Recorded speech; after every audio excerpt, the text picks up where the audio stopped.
तो हेलो भाई, आज हम आपको बताएंगे गॉस का नियम। तो गॉस के नियम में क्या कहा गया है कि वायु अथवा निर्वात में किसी बंद पृष्ठ से गुजरने वाला वैद्युत फ्लक्स उस पृष्ठ पर लगने वाले कुल आवेश का 1/ε0 गुना होता है। तो क्या बताया गया है कि कोई बंद पृष्ठ है, उस पृष्ठ से गुजरने वाला वैद्युत फ्लक्स, जिसको हम किससे लिखते हैं, जिसको हम फाई ई से लिखते हैं। तो फाई ई इक्वल वैद्युत फ्लक्स उस पृष्ठ पर लगने वाले कुल आवेश का, तो आवेश को हम क्यों से लिखते हैं, और का मतलब हो गया गुना 1/ε0। तो 1/ε0। अब यहाँ क्यों करना क्यों हो जाएगा और ε0 बचा, तो यहाँ क्या हो जाएगा फाई ई बराबर Q/ε0। यही क्या है गॉस का नियम। तो इसको मिटा देते हैं। यही हमारा क्या है गॉस का नियम, इसी को हमें सिद्ध करना है। तो इसको सिद्ध करने से पहले हम इस ग्राफ को देख लेते हैं। तो यहाँ क्या बताया गया है कि एक गॉसियन काल्पनिक पृष्ठ है जिस पर कोई बिंदु O है, O से R दूरी पर एक बिंदु P है। P पर एक छोटा क्षेत्रफल dA लिया गया है और बिंदु O पर प्लस Q आवेश के कारण विद्युत क्षेत्र उत्पन्न हुआ है। ये क्या है E विद्युत क्षेत्र की तीव्रता है। ये किस कारण उत्पन्न हुई है, प्लस Q आवेश के कारण। इस dA के कारण बिंदु O पर एक घन कोण बनता है जिसे हम क्या कहते हैं डी ओमेगा, जिसको हम डी ओमेगा से लिखते हैं। तो यहाँ ये जो छोटा क्षेत्रफल है, तो पहले हम उसके लिए लिखते हैं। तो हम यहां पर क्या लिखते हैं कि सूक्ष्म भाग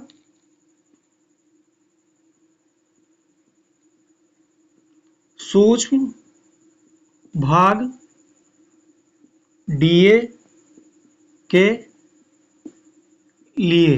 तो पहले क्या हम सूक्ष्म भाग dA निकाल लेते हैं। तो यहां क्या हो जाएगा phi E equal E into dA। ठीक है, ये E क्या है, E विद्युत क्षेत्र की तीव्रता है और ये D क्या है, एक सूक्ष्म भाग है, एक सूक्ष्म क्षेत्रफल है। D A का मतलब होता है एरिया, एरिया का हिंदी होता है क्षेत्रफल, और उसी क्षेत्रफल का क्या है एक छोटा सा भाग है। तो अब लिखते हैं फाई ई इक्वल E विद्युत क्षेत्र का फॉर्मूला क्या होता है 1/4πε0 into Q/r² into dA cos theta. अब यहाँ हम थोड़ा समझ लेते हैं कि dA तक तो ठीक था, ये विद्युत क्षेत्र का फॉर्मूला हो गया, cos कहाँ से आया और क्यों आया। तो यहाँ हम थोड़ा समझ लेते हैं कि ये इंटू B और ये क्रॉस B, तो जब भी इंटू लगा होगा तब A और B cos थीटा, और यहाँ ये B sin थीटा। जब भी डॉट लगा होगा तब cos आएगा और क्रॉस होगा तो sin आएगा। तो यहाँ पे क्या है डॉट है, तो डॉट है तो यहाँ पे dA cos थीटा आया है। अगर कहीं क्रॉस, अगर यहीं पे क्रॉस होता तो क्या आता sin थीटा आता। ठीक है, ये बहुत इंपॉर्टेंट हो जाता है, आगे और डेरिवेशन में यूज होगा, तो इसको आप नोट कर लीजिए, कहीं आप नोट कर लीजिए। इसको हम मिटा देते हैं। क्या अगर यहाँ डॉट है तो कॉस होगा, और अगर यहाँ पर अगर क्रॉस होता तो साइन होता। अब आगे देख लेते हैं, यहाँ पर क्या होगा D, क्योंकि हम छोटे से डिस्टेंस के लिए, छोटे से क्षेत्रफल के लिए क्या निकाल रहे हैं विद्युत फ्लक्स।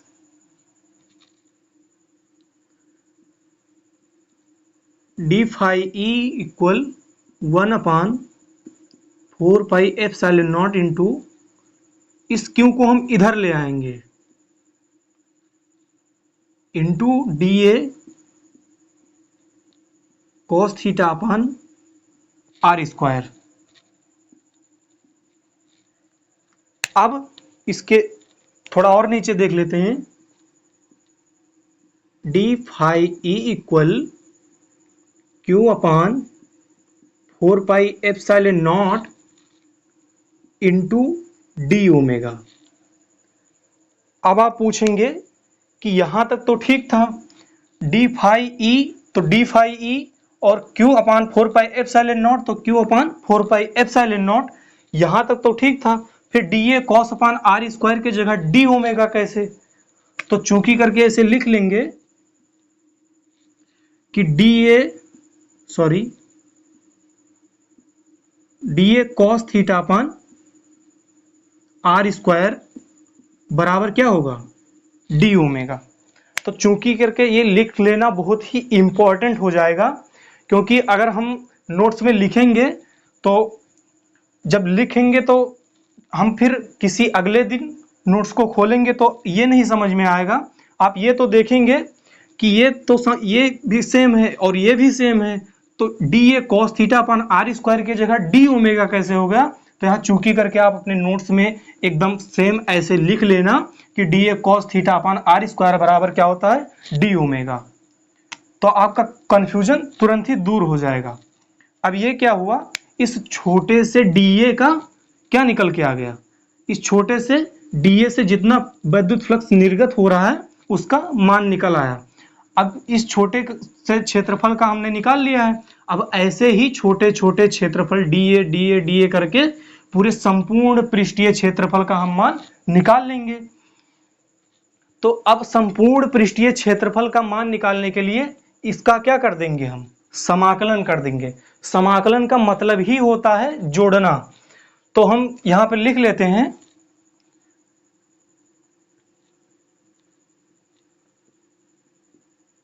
संपूर्ण वैद्युत फ्लक्स के लिए। ठीक है, अब यहां क्या करेंगे कि ये इस छोटे से क्षेत्रफल का मान निकल के आ गया। अब इस ऐसे ही छोटे छोटे डीए का हम संपूर्ण पृष्ठीय क्षेत्रफल निकाल लेंगे। ठीक है, तो संपूर्ण पृष्ठीय क्षेत्रफल को निकालने के लिए क्या करेंगे? इसका हम समाकलन कर देंगे। तो समाकलन का मतलब ही क्या होता है? जोड़ना। तो यहां आप क्या लिखेंगे? फाई ई इक्वल समाकलन Q upon 4 pi epsilon nought into D omega. ठीक है, तो आपके मन में एक डाउट और आ रहा होगा कि जो ये डी फाई ई है, तो यहाँ पर फाई ही क्यों बचा? डी है वो कहाँ चला गया? तो हम समझते हैं कि ये सूक्ष्म भाग डी ए के लिए निकाला गया था। ये सूक्ष्म भाग डी ए के लिए विद्युत फ्लक्स का मान निकाला गया था। ये सूक्ष्म भाग डी ए के लिए विद्युत फ्लक्स का मान निकाला गया था। तो यहाँ पर हमने डी लिखा। तो डी क्या है? डी को हम क्या कहते हैं? डी को हम ऐसे भी लिखते हैं और इसको ऐसे भी लिखते हैं। इसको क्या कहते हैं? डेल्टा। इन दोनों का मतलब क्या होता है? सूक्ष्म। इन दोनों का मतलब क्या होता है? सूक्ष्म, बहुत ही छोटा। आप इसको लिखें या इसको लिखें, दोनों क्या है? एक ही हैं। और इनका मतलब क्या हो जाता है? सूक्ष्म। सूक्ष्म मतलब एक कोई छोटा, है ना, बहुत ही छोटा। तो यहाँ का क्या था? सूक्ष्म भाग के लिए। तो सूक्ष्म भाग के लिए हमने क्या लगाया? डी। डी का मतलब होगा सूक्ष्म। अब ये सूक्ष्म भाग के लिए नहीं है, अब ये संपूर्ण विद्युत फ्लक्स के लिए निकाला जा रहा है, तो इसलिए डी यहाँ पर नहीं लगेगा। अब नीचे हम देख लेते हैं कि फाई ई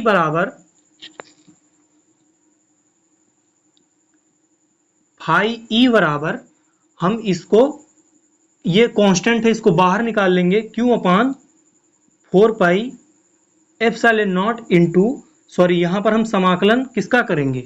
ये कांस्टेंट है, ये बाहर निकल आया और इसका हम बंद समाकलन डी ओमेगा का कर देंगे। तो डी ओमेगा का हमने बंद समाकलन कर दिया। अब फाई ई बराबर क्या हो जाएगा? Q upon 4 pi epsilon not, epsilon not. अब एप्सिलॉन नॉट इंटू 4 पाई। अब फिर आपके मन में ये बात चल रही होगी कि जो फाई ई है तो फाई ई है, इसको हमने ऐसे लिखा Q upon 4 pi epsilon not है तो Q upon 4 pi epsilon not है, और डी ओमेगा के जगह समाकलन, बंद समाकलन डी ओमेगा की जगह ये 4 पाई कैसे हो गया, तो चूंकि करके यहां पर लिख लो, तो चूंकि डी ओमेगा बराबर क्या लिखेंगे 4 पाई, है ना, कि जब भी हम 2 रोज बाद, 3 रोज बाद, 4 रोज के बाद क्या होगा, अपने नोट्स को जब हम ओपन करेंगे तो हमें जब यहाँ पर हम अगर थोड़ा डाउट होगा कि डी ओमेगा की जगह ये 4 पाई कैसे, तो हम चूंकि यहाँ पर लिखा रहेगा सामने कि डी ओमेगा बराबर 4 पाई होता है। ठीक है, अब ये 4 पाई से ये 4 पाई कट गया, अब यहाँ क्या बचा 4 पाई, सॉरी ये phi E equal Q upon epsilon naught. ये हमारा क्या है, यही हमारा गॉस का नियम है। इसका मात्रक क्या होता है, न्यूटन मीटर प्रति कूलाम। तो थैंक यू क्लास।